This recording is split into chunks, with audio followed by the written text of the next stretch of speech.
आज पढ़ेंगे हम टाइप्स ऑफ फायर। आग के प्रकार। आग कितने प्रकार की होती है, कौन कौन सी श्रेणी में कौन कौन सी आग आती है। जैसे कि आप सभी लोगों को पता है, जैसे लकड़ी में भी आग लग सकती है, डीजल में भी लग सकती है, गैस में भी लग सकती है, कोई धातु हो उसमें भी लग सकती है। इलेक्ट्रिक आग होती है अपनी, जो कि इलेक्ट्रिसिटी से लगती है। तो इस प्रकार से हमारी आग को कितने प्रकार में बांटा जा सकता है। ठीक है, तो आग को टाइप्स ऑफ फायर मींस आग के प्रकार।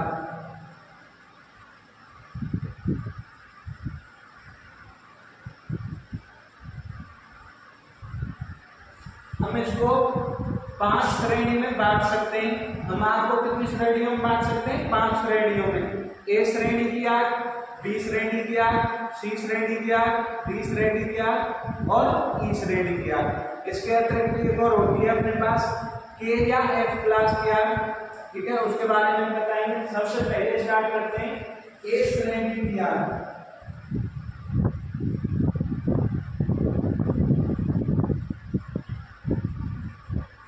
इंग्लिश में बोलेंगे a class, fire of a class. ठीक है, हमारे पास 5 प्रकार की आग है।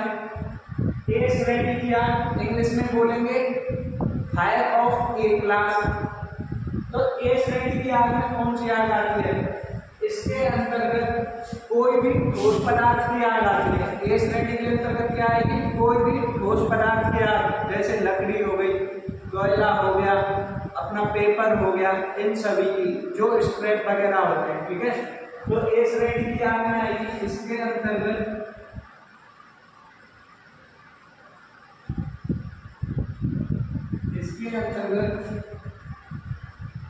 ठोस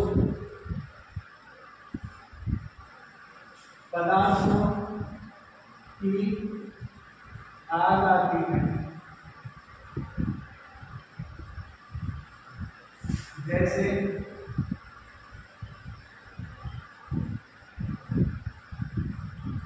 लकड़ी, कोयला, पेपर इत्यादि। अभी देखो, जब हमारे पास ए श्रेणी की आग है, तो अब हमें अगर आग हो गई तो इसको बुझाएंगे कैसे? तो ए श्रेणी की आग को बुझाने के लिए जो हम यूज करते हैं वो यूज करते हैं हम वाटर टाइप एक्सटिंग्विशर। जिसके द्वारा बुझाएंगे हम इस प्रकार की आग को वाटर टाइप एक्सटिंग्विशर के अनुसार। देखो, ये जो एक्सटिंग्विशर है ये हम पढ़ेंगे नेक्स्ट टॉपिक में कि एक्सटिंग्विशर कितने प्रकार के होते हैं। अभी के लिए बस हम इतना मेंशन करेंगे कि अगर ए क्लास की आग होगी तो उसे हम किस एक्सटिंग्विशर से बुझा सकते हैं। तो हम इसे बुझाएंगे, नोट डाल के लिख सकते हैं इसको। ए श्रेणी की आग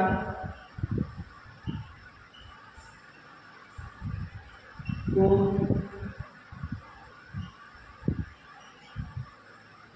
वाटर टाइप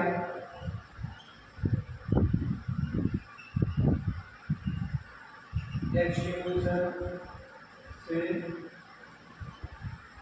बुझा सकते हैं। यहाँ पर समझने वाली बात यह है कि क्या हम ए श्रेणी की आग को सिर्फ वाटर टाइप एक्सटिंग्विशर से ही बुझा सकते हैं? ऐसा नहीं है। हम ए श्रेणी की आग को वाटर टाइप एक्सटिंग्विशर से भी बुझा सकते हैं।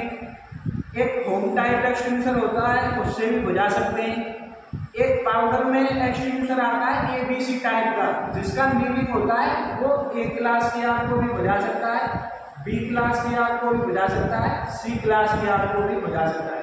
लेकिन हम ए श्रेणी की आग के लिए वाटर टाइप एक्सटिंग्विशर ही क्यों लिखा रहे हैं? क्योंकि वाटर टाइप एक्सटिंग्विशर की जो प्राइस है वो होम टाइप एक्सटिंग्विशर या फिर अपना जो पाउडर टाइप एक्सटिंग्विशर होगा उससे क्या होता है, कम प्राइस में होता है। तो हमें क्या है, अपनी जो कंपनी की कॉस्ट है वो भी क्या रखनी है, कम रखनी है। इसलिए अगर इनकेस ए श्रेणी की आग नहीं लगती है तो हम वहाँ पे यूज करेंगे वाटर टाइप एक्सटिंग्विशर।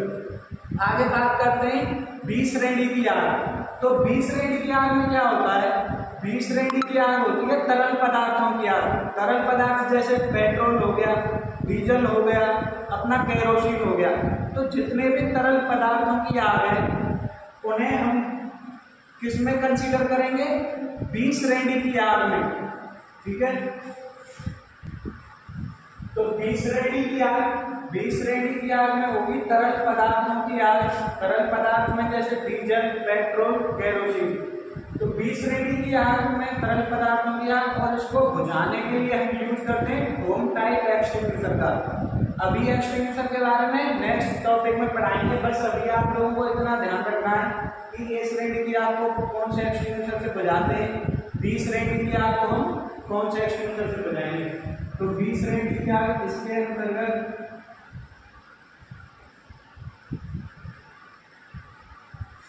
तरल पदार्थों की आग लगती है।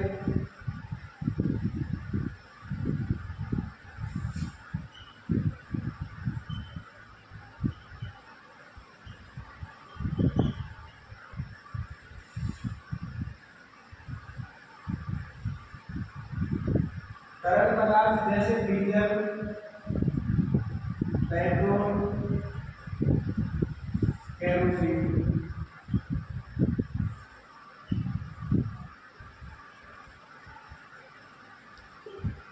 नोट में लिखेंगे, इसको बुझाने के लिए हम होम टाइप एक्सटिंग्विशर का यूज करते हैं। इसे बुझाने के लिए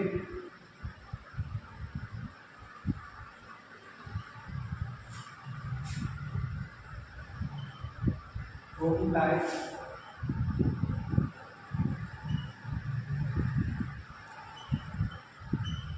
एक्सटिंग्विशर यूज किया जाता है।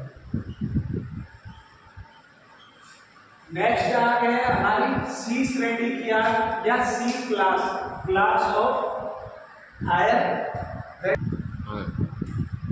नेक्स्ट है अपना सी श्रेणी की आग। सी श्रेणी की आग इसके अंतर्गत आती है गैसों की आग। जैसे अपना घर पे जो सिलेंडर यूज करते हैं, LPG cylinder, CNG, methane, butane, किसी भी प्रकार की गैस जो ज्वलनशील हो उसमें आग लग जाए तो वो कौन सी श्रेणी में आएगी? वो आएगी सी श्रेणी की आग में। ठीक है, इसको बुझाने के लिए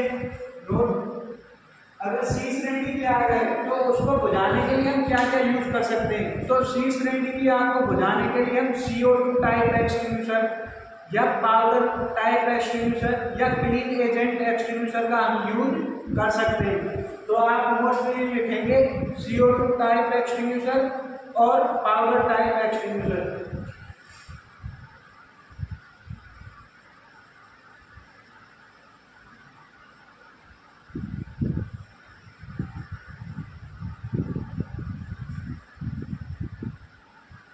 CO2 टाइप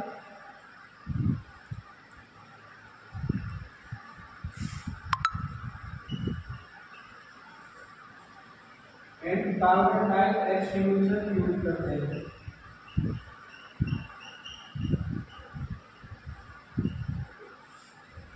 पाउडर टाइप जो एक्सटिंग्विशर होता है वो होता है DCP powder type extinguisher. DCP का फुल फॉर्म होता है DCP, ड्राई केमिकल पाउडर। जो पाउडर टाइप एक्सटिंग्विशर होते हैं वो होते हैं DCP एक्सटिंग्विशर। ठीक है, DCP का फुल फॉर्म होता है dry chemical powder type extinguisher. आगे बात करते हैं डी श्रेणी की आग। तो नेक्स्ट है अपना डी श्रेणी की आग। डी श्रेणी की आग इसके अंतर्गत आती है धातुओं की आग। धातु हो गए अपनी जैसे जिंक, आयरन, एल्यूमिनियम, मैग्नीशियम इत्यादि। जब भी किसी धातु में आग लगेगी, ठीक है, तो उसको हम कौन सी श्रेणी के अंतर्गत कंसीडर करेंगे? उसको अंतर्गत करेंगे डी श्रेणी की आग। जब डी श्रेणी की आग किसी भी धातु में लगती है तो उसे बुझाने के लिए हम किसका यूज करेंगे? पाउडर टाइप एक्सटिंग्विशर का। इसका पाउडर टाइप एक्सटिंग्विशर।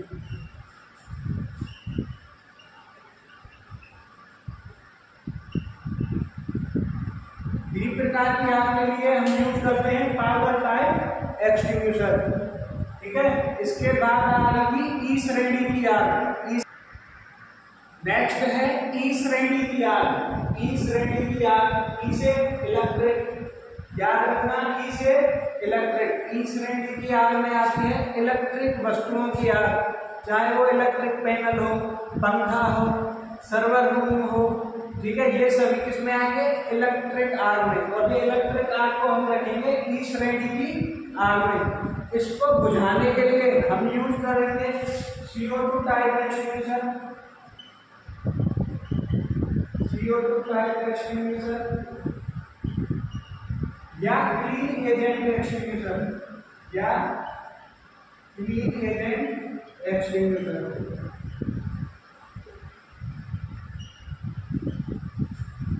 देखिए अभी के दिनों में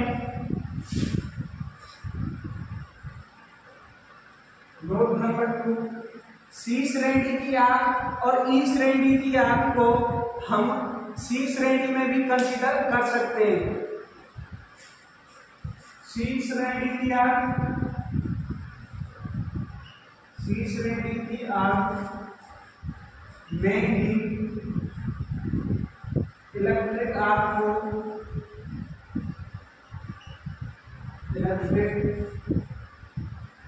आग को कंसीडर किया जाने लगा है।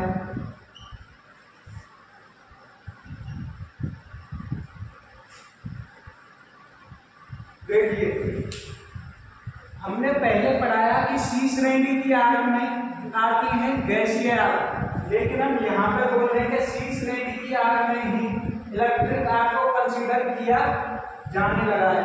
इसका मीनिंग क्या है? अगर आपसे कोई स्पेशल पूछे कि आग कितने प्रकार की होती है और जब आप हमें इस श्रेणी की आग बताते हो तो ये क्या है? अपनी तरफ से हमने 100% दिया है। लेकिन सामने से कोई हमसे पूछ ले क्या हम इलेक्ट्रिक आग को सी श्रेणी की आग में कंसीडर कर सकते हैं, या फिर कोई बोले क्या इलेक्ट्रिक आग भी एक प्रकार की सी श्रेणी की आग है, तो हमारा जवाब रहेगा हाँ, इलेक्ट्रिक आग भी एक प्रकार से सी श्रेणी की आग है। ठीक है, तो हमने जब सी श्रेणी की आग बताई थी तो वहां पे आप लोगों को बताया था कि इसको हम CO2 type extinguisher, powder type extinguisher या क्लीन एजेंट से बुझा सकते हैं।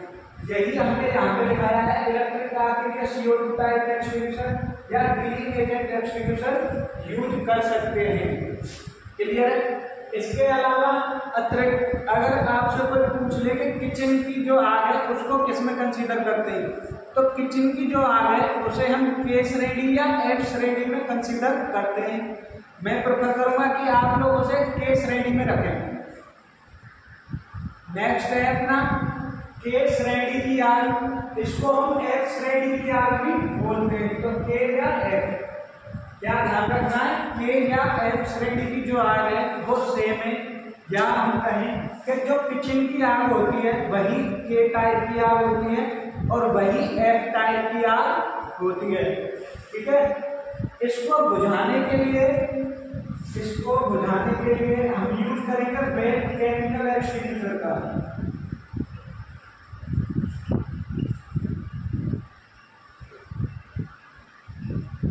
अगर कोई आपसे पूछ ले कि K श्रेणी की आग को आप कौन से एक्सटिंग्विशर से बुझाओगे तो क्या रिप्लाई रहेगा? Wait chemical extinguisher. या कोई पूछ ले कि F क्लास की आग को हम किस एक्सटिंग्विशर से बुझा सकते हैं तो क्या बताएंगे उसे? Wait chemical extinguisher. ठीक है, यहाँ तक क्लियर है सभी को? अभी हम बात कर लेते हैं फायर की फुल फॉर्म की। फायर की फुल फॉर्म क्या होती है?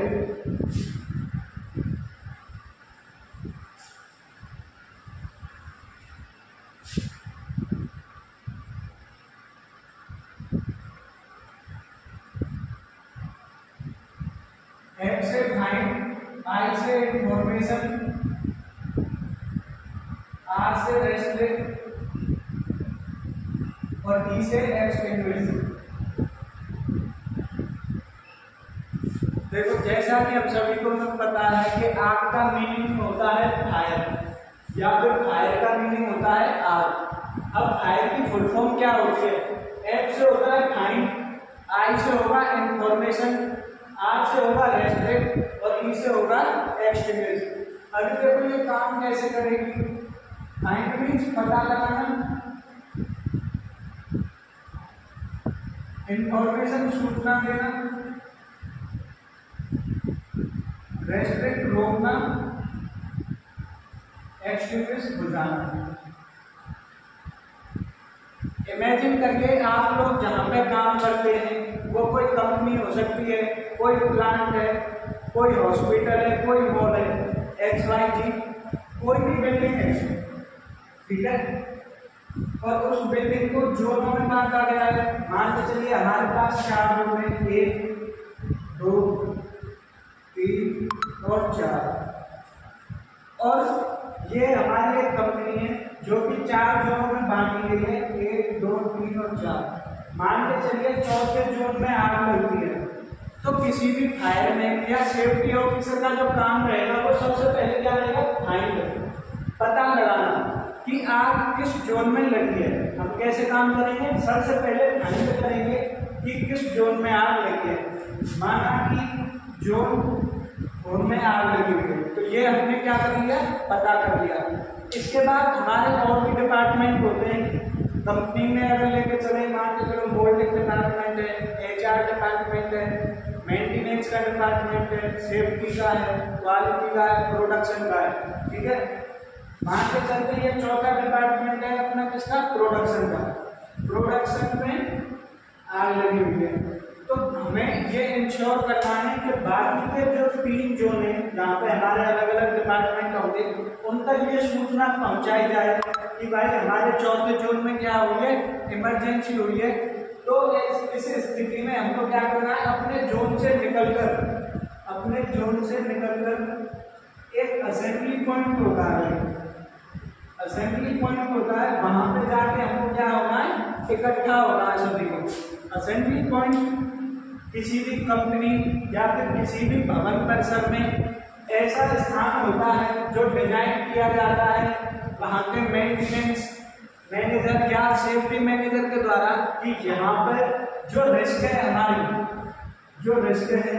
वो क्या है, 0% है।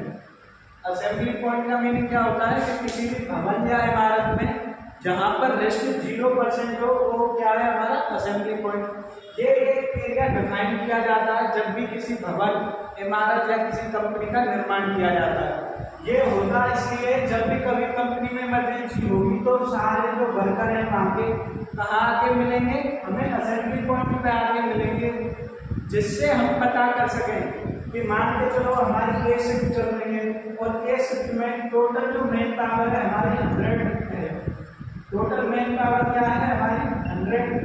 और जब इमरजेंसी हुई, इमरजेंसी का हमने पता लगा लिया, ब्लॉक 4 में हुई है, उसके बाद हमने सभी को सूचना देके अनाउंस कर दिया, मतलब सभी को बता दिया कि हमारे जोन 4 में भाई इमरजेंसी हुई है। तो हम सभी को क्या है, ये सब खाली करके कहाँ तक पहुँचना है, असेंबली पॉइंट पे। और मान के चलिए असेंबली पॉइंट पे पहुँचे 90 मेन पावर की, तो इसका मतलब क्या है कि ये जो 10 लोग कहीं पर रह गए ये अभी भी क्या है, इमरजेंसी में फंसे हुए। तो इसलिए हम असेंबली पॉइंट बनाते हैं, जब भी कोई इमरजेंसी होगी तो हम हेड काउंट कर लेंगे, और अगर हमारे मेन पावर कुछ फंसी हुई है इमरजेंसी में तो उसको रेस्क्यू टीम वहाँ से क्या करेगी, उनको निकाल देगी, ठीक है। उसके बाद जो हमारा अगला स्टेप रहेगा वो रहेगा रेस्ट्रिक्ट, मतलब जो आग हमारी जोन 4 में लगी है उस आग पे हमको काबू पाना है, मतलब आग को रोके रखना है। तो हमारी प्रायोरिटी रहेगी कि हमारी आग जोन 4 से बाहर ना जाए, मतलब जो बाकी के जोन है हमारी कंपनी या परिसर, भवन परिसर का जो बाकी का हिस्सा है वो कैसा रहे, उसमें कोई इमरजेंसी ना हो। इसलिए हम क्या करते हैं, ये सब कर देंगे। और जो हमारा लास्ट स्टेप रहेगा, जब हम आग को क्या कर लेंगे, कन्फाइन कर लेंगे या रोक लेंगे, उसके बाद हम आग को क्या करेंगे, बुझाएंगे। हम आग को बुझाएंगे या एक्सटिंग्विश करेंगे। तो ये क्या एक ड्यूटी रहती है जो फुलफॉर्म में फायर की, ये एक तरीके से ड्यूटी है किसी भी फायरमैन या सेफ्टी ऑफिसर की। Thank you.